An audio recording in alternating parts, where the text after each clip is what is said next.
Oke adik-adik, kita mulai lagi. Semoga kali ini Ketapel Pesawat Kayunya berhasil terbang 100%. Pintu yang pertama kita lewati. Di kanan ada kursi, hati-hati. Hati-hati yang di kanan, oke. Kita akan melatih kursi yang sebelah kiri. Kursi kedua. Tolong like dan subscribe ya.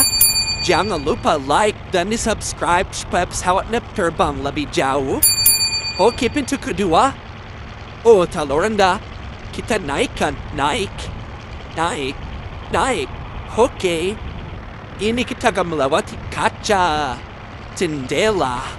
Yes, alhamdulillah kita berhasil. Sudah 72%. Lanjut lagi, sedikit lagi. Doanya.